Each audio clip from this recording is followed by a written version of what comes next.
어제에 이어서 오늘 우리가 읽은 말씀도요, 이 북방 시리아와 남방 애굽 왕조 사이에 있었던 이 대립과 갈등, 또 전쟁에 관한 예언의 말씀이 계속 이렇게 주어지고 있습니다. 역사적으로도 보면 이 북방 시리아와 남방 애굽 왕조 사이에 전쟁이 약 110년 동안 지속이 되었는데, 이 기간 동안 특별히 유대인들을 박해한 왕이 있었으니 그가 바로 오늘 본문 21절에 이하에 계속 나오는 비천하지만 비열한 계약으로 권세를 떨쳤던 북방왕 안티오쿠스 4세이고요. 그의 만행으로 인해 유대인들은 엄청난 핍박과 박해를 받는 역사를 당하게 됩니다.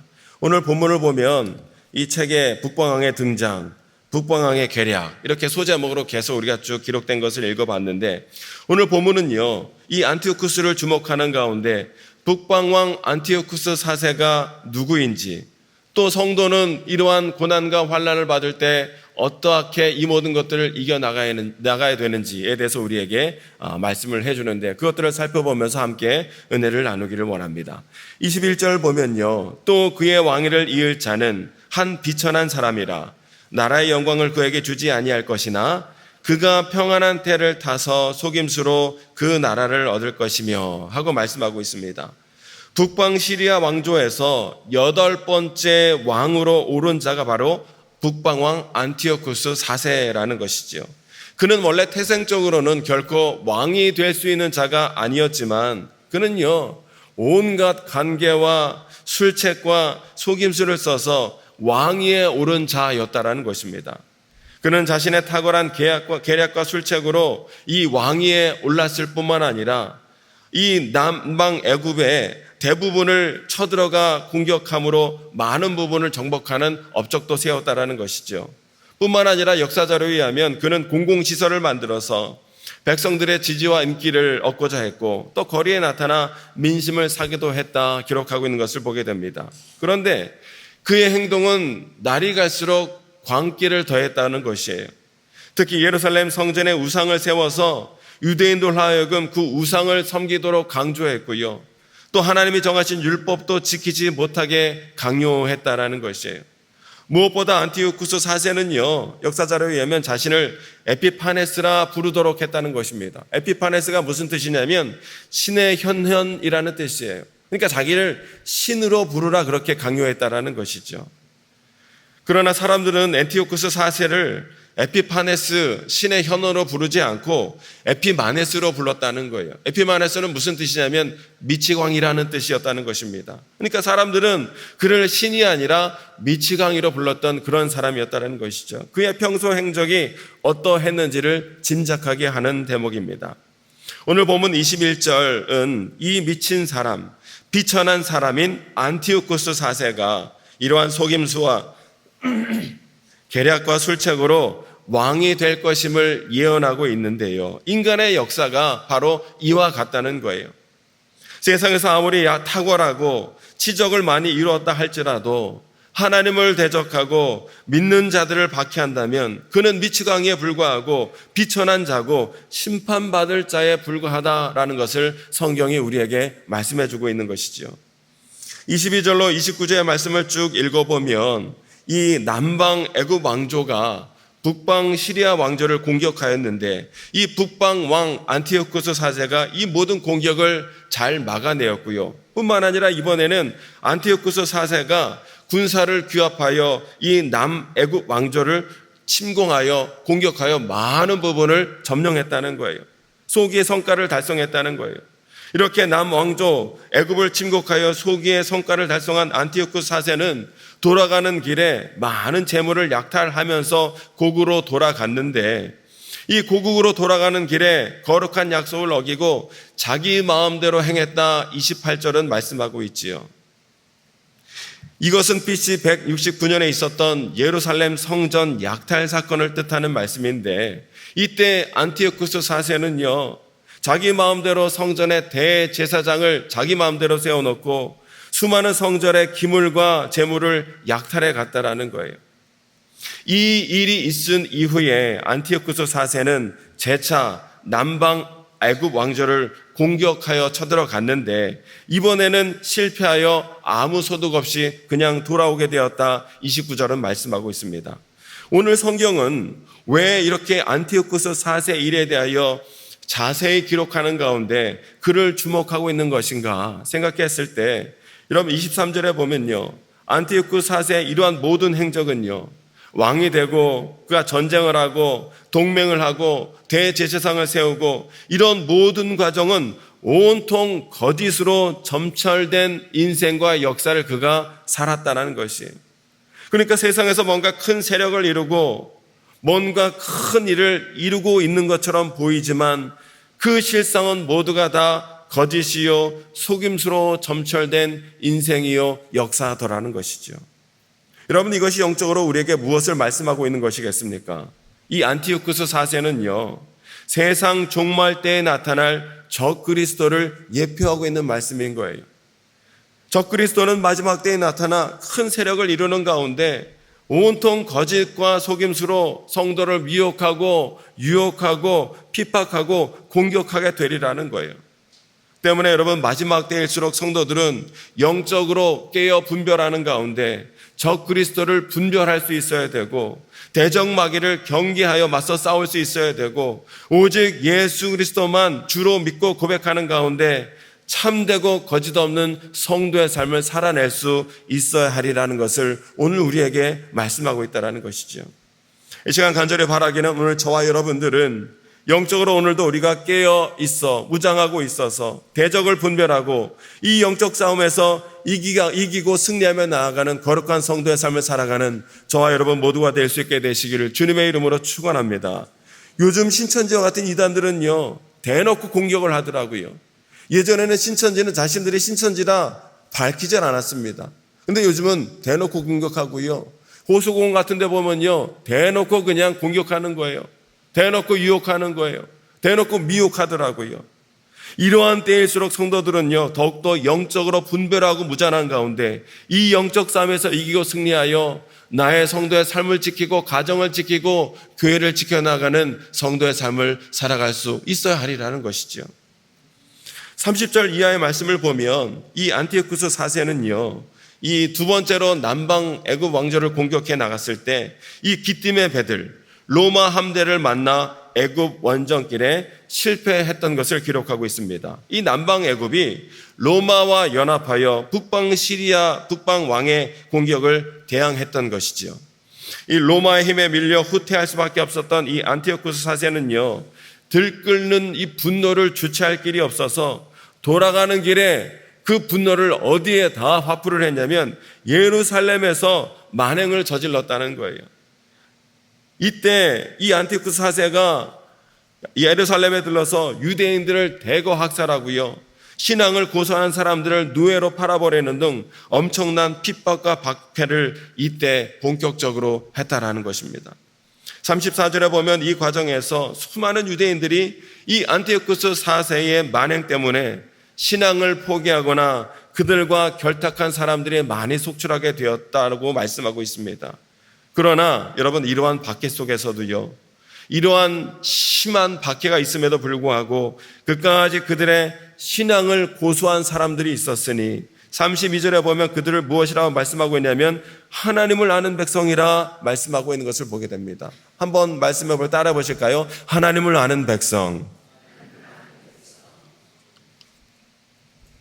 온갖 고통과 박해 속에서도 이 하나님을 아는 백성들은 끝까지 그들의 신앙을 지키고 고수할 수 있었다는 거예요.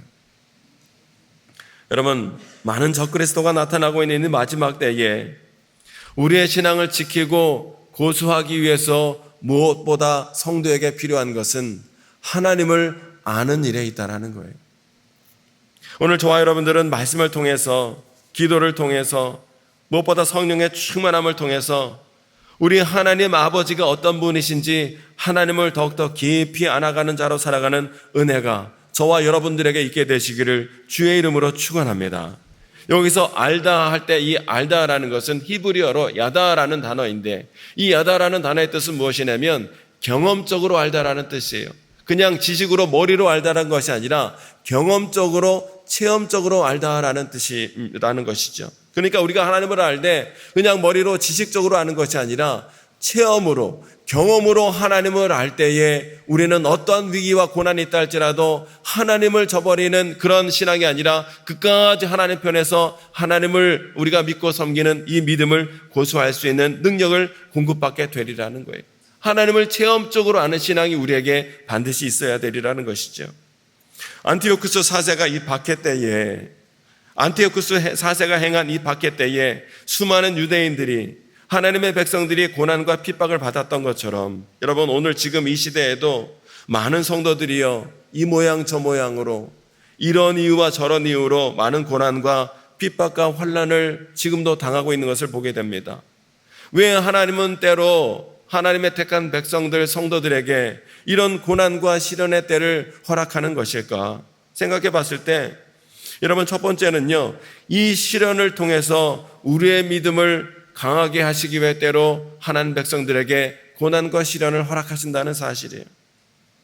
여러분, 시련과 고난이 없으면 그가 참된 성도인지 아닌지 구별할 방법이 없어요. 그런데 시련이 닥치고 고난이 임하게 되면 그 성도가 참된 성도인지 아닌지가 금방 나타나게 되리라는 것이죠. 참된 성도들은 시련과 고난이 닥쳐올 때 어떡합니까? 참된 성도는 시련과 고난이 임할 때에 결코 실망하거나 좌절하거나 원망하는 것이 아니라 끝까지 하나님 편에서 주님을 믿고 신뢰하는 가운데 그 신앙을 지켜냄으로 말미암아 하나님께 영광 돌리는 삶을 참된 신앙인들은 살아낸다라는 것이지요. 마치 대장간의 쇠가 당금질을 하면 할수록 더욱더 단단해지고 좋은 철로 변모되어지는 것처럼 성도의 믿음도요, 이 시련과 고난의 때를 거치면 거칠수록 더욱 연단되고 정금 같은 신앙으로 변화되게 되리라는 것입니다. 하나님은요, 성도들이 받는 이 잠깐의 고난을 사용하셔도 성도의 믿음을 더욱더 온전하고 강하고 담대한 믿음으로 바꿔주신다는 거예요. 하나님은 당신의 백성들이 아무런 시련이나 고난 없이 그저 온실 속 화초처럼 연약한 믿음으로 살아가기를 원하시는 것이 아니라, 때로는 불과 같은 그런 시험을 당한다 할지라도 그 과정을 통해서 하나님 자녀들의 그 믿음이 강하고 담대한 믿음으로 변화되어지는 모습으로 살아가기를 하나님은 원하시기에 때로 우리의 불과 같은 시험을 우리에게 허락하신다는 것이죠. 때문에 오늘 저와 여러분에게 꼭 어떠한 시련과 어려움과 고난이 있다면, 하나님 왜 나에게 이런 시련과 고난을 주시는 것입니까? 하나님을 향하여 불평하거나 원망하는 것이 아니라, 하나님 이 시련의 때를 통해서 나의 믿음을 정금같이 빚어주시고 이 시련의 어려운 때를 통해서 하나님의 거룩한 뜻을 깨닫게 하여 주실 줄로 믿습니다. 끝까지 주님을 믿고 신뢰하며 나갈 때에 우리의 믿음은 더욱더 굳건한 믿음의 반석 위에 서게 될 것이고, 이 당한 고난과 어려움, 하나님의 은혜와 섭리 가운데 하나하나 풀어지고 해결되어지는 역사가 반드시 우리 성도의 삶 가운데 있게 될 줄로 믿습니다. 우리의 믿음을 강하게 하시기 위해 때로 이 고난을 허락하시더라는 거예요. 두 번째, 이 고난을 하나님의 백성에게 허락하시는 이유는요, 이 시련을 통해서 우리를 또한 깨끗한 심령으로 빚으시기 위하여 때로 어려움의 때를 허락하신다는 것이지요. 여러분, 하나님이 성도에게 시련을 허락하시는 목적은요, 우리를 정결한 존재로 빚으시기 위하여 이때로 고난을 허락하신다는 것이에요.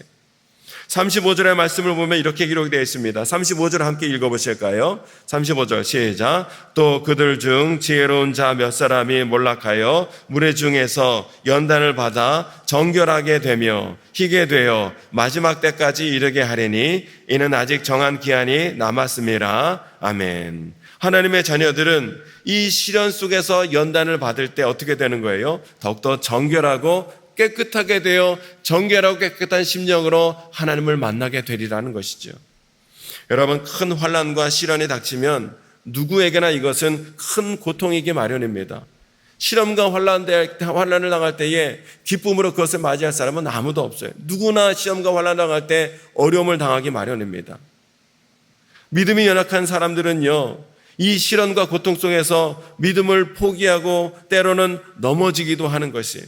그러나 하나님은 이들을 결코 포기하지 아니하시는 가운데 오히려 끝까지 그들의 믿음을 굳건하게 해주시고 끝까지 그들을 지켜주심으로 그들을 정결한 모습으로 빚어주시는 은혜로 우리를 이끌어 주신다는 사실이에요. 구원받은 성도는 우리가 구원받았다 할지라도 우리 가운데 여전히 옛 성품과 옛 자아와 옛 습관이 여전히 남아있을 수밖에 없습니다. 그러나 우리가 이런 시련의 윤곽로를 지나는 동안 어떻게 돼요? 옛사람이 제거되고 옛 습관과 옛 자아가 다 떨어져 나가는 가운데 새 사람으로 변화되는 이 은혜의 기쁨을 누리게 되어 있더라는 것이죠. 여러분, 금광석이 그 용광로의 뜨거운 불 속에서 연단될 때에 모든 불순물이 다 떨어져 나가고 비로소 정금이 되어지듯 성도들도 하나님은요, 성도들이 이 시련과 고난을 통해서 정결한 믿음과 신앙이 되어지기를 하나님은 원해서 때로 우리에게 그런 신앙을 허락하신다는 것을 오늘 우리가 말씀을 통해서 깨닫게 되는 거예요.